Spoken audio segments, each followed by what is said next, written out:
Tugas Agenda 3 Latsar CPNS Angkatan 4 Kelompok 3.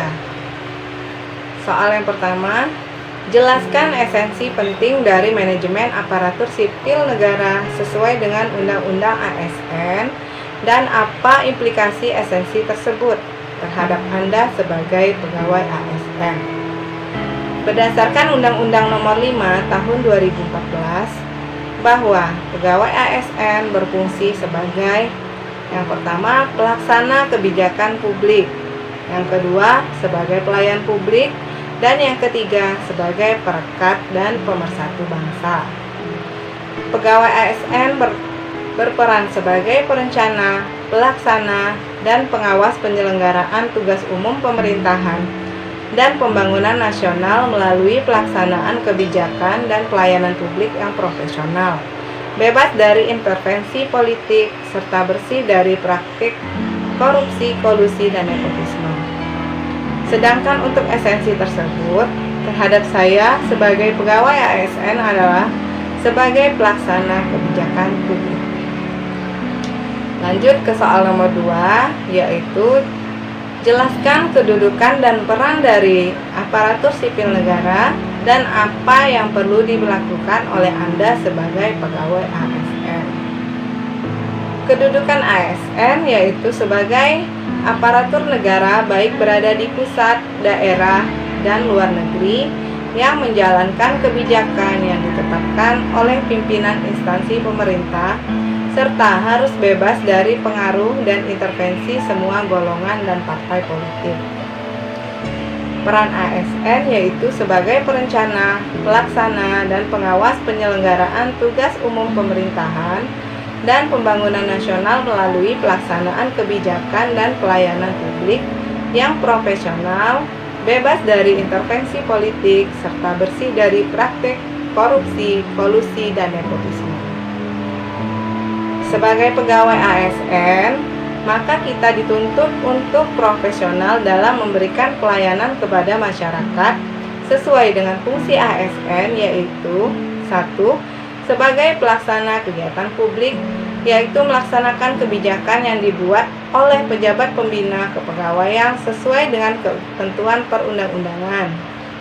Yang kedua, sebagai pelayan publik, yaitu memberikan pelayanan yang profesional dan berkualitas. Dan yang ketiga, sebagai perekat dan pemersatu bangsa, yaitu kita harus senantiasa mengutamakan kepentingan persatuan dan kesatuan bangsa atau kepentingan bangsa dan negara di atas segalanya. Soal nomor 3, jelaskan dengan singkat hak dan kewajiban ASN dan bagaimana Anda harus bersikap agar hak dan kewajiban tersebut seimbang.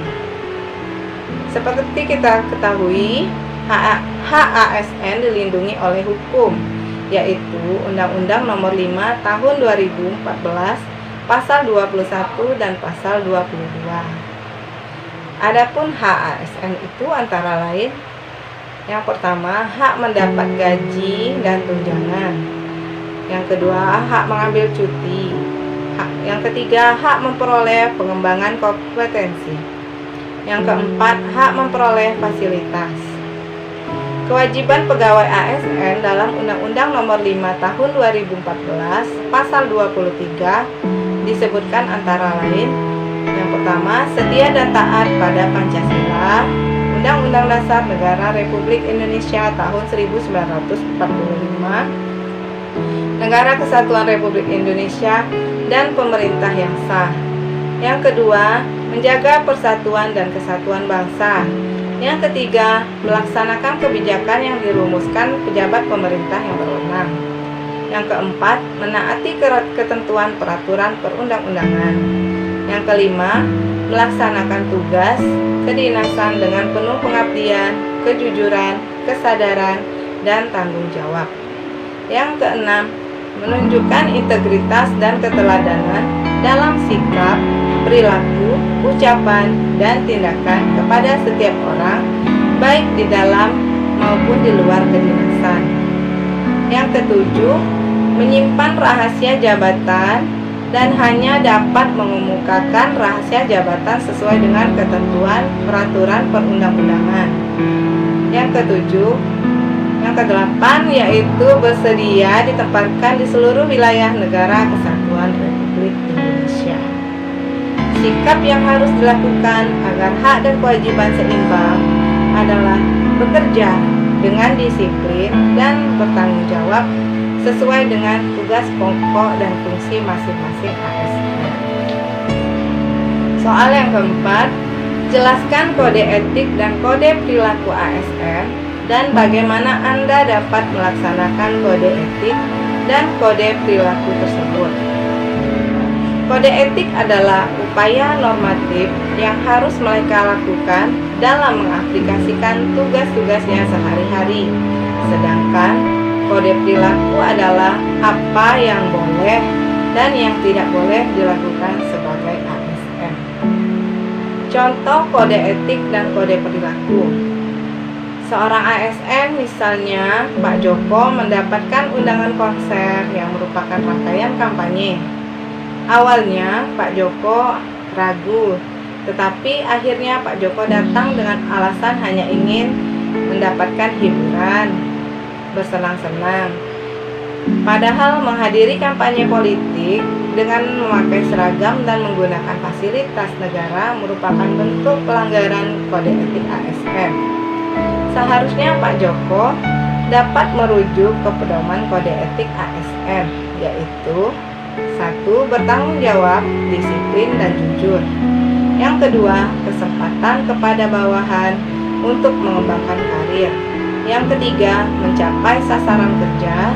Dan yang keempat, melayani dengan sikap hormat, sopan, dan tanpa tekanan. Terima kasih. Tugas kedua, agenda 3, Latsar CPNS Angkatan 4 kelompok 3. Soal yang pertama, jelaskan makna dan keuntungan penerapan sistem merit. Ya, seperti yang kita ketahui bahwa makna sistem merit adalah kebijakan dan manajemen ASN yang berdasarkan pada kualifikasi, kompetensi, dan kinerja yang diberlakukan secara adil dan wajar dengan tanpa diskriminasi. Tujuan penerapan sistem merit adalah untuk memastikan jabatan di birokrasi pemerintah diduduki oleh orang-orang yang profesional, dalam arti kompeten dan melaksanakan tugas berdasarkan nilai dasar kode etik dan kode perilaku ASN. Guna mendorong terwujudnya tujuan tersebut, selaku lembaga yang diberi wewenang, KASN mengawasi pelaksanaan sistem merit, melakukan pemetaan guna mengetahui sejauh mana sistem merit telah diterapkan di masing-masing instansi pemerintah. Informasi tersebut digunakan untuk pembuatan kebijakan dan pembinaan. Keuntungan penerapan sistem merit yaitu yang pertama, perekrutan ASN yang profesional dan berintegritas serta menempatkan mereka pada jabatan-jabatan birokrasi pemerintah sesuai kompetensinya. Yang kedua, dapat mempertahankan ASN melalui pemberian kompensasi yang adil dan layak. Yang ketiga, pengembangan kemampuan ASN melalui bimbingan dan diklat. Yang keempat, perlindungan karir ASN dari politisasi dan kebijakan yang bertentangan dengan prinsip merit, nepotisme, dan primordialisme. Soal kedua, berikan contoh penerapan sistem merit dalam penilaian kinerja pegawai. Contohnya adalah penerapan penilaian kinerja yang berkelanjutan dengan cara membentuk tim penilai kinerja berdasarkan peraturan pemerintah nomor 30 tahun 2019 tentang penilaian kinerja pegawai negeri sipil. Dalam peraturan pemerintah nomor 30 tahun 2019 tentang penilaian kinerja pegawai negeri sipil, penilaian kinerja PNS bertujuan untuk menjamin objektivitas pembinaan PNS yang didasarkan pada sistem prestasi dan sistem karir. Penilaian dilakukan berdasarkan perencanaan kinerja pada tingkat individu dan tingkat unit atau organisasi dengan memperhatikan target, capaian hasil, manfaat yang dicapai, serta perilaku PNS. Soal yang ketiga, jelaskan perbedaan antara manajemen PNS dan manajemen P3K. Manajemen PNS dan P3K mengatur dan menjelaskan tentang kedudukan, peran, hak dan kewajiban, dan kode etik PNS dan P3K.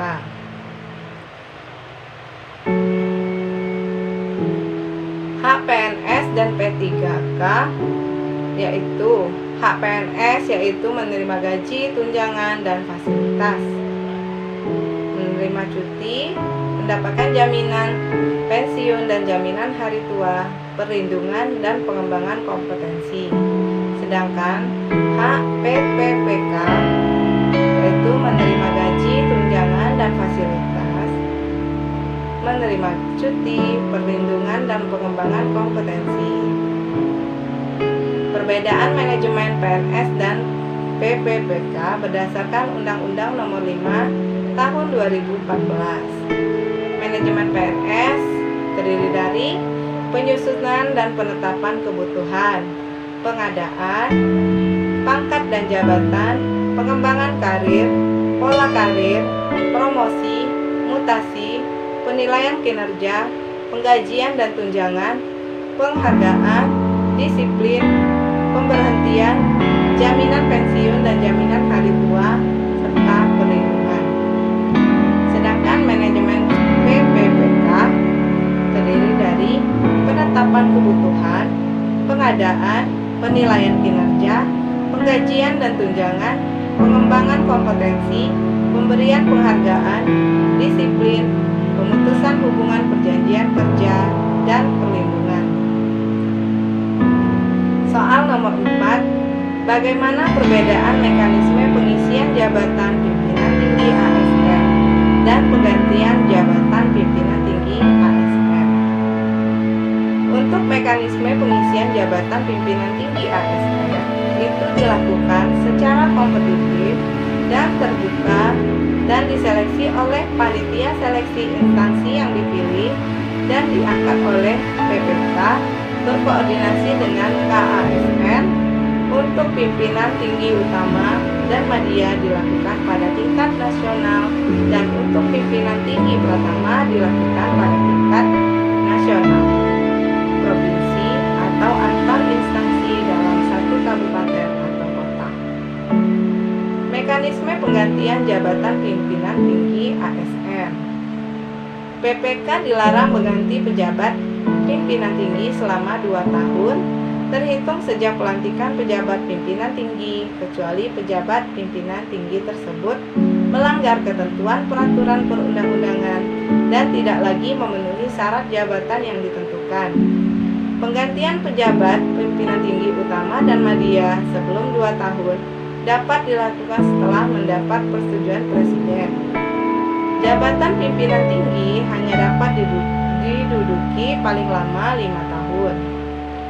Jabatan pimpinan tinggi dapat diperpanjang berdasarkan pencapaian kinerja, kesesuaian kompetensi, dan berdasarkan kebutuhan instansi setelah mendapat persetujuan PPK dan berkoordinasi dengan KASN. Terima kasih.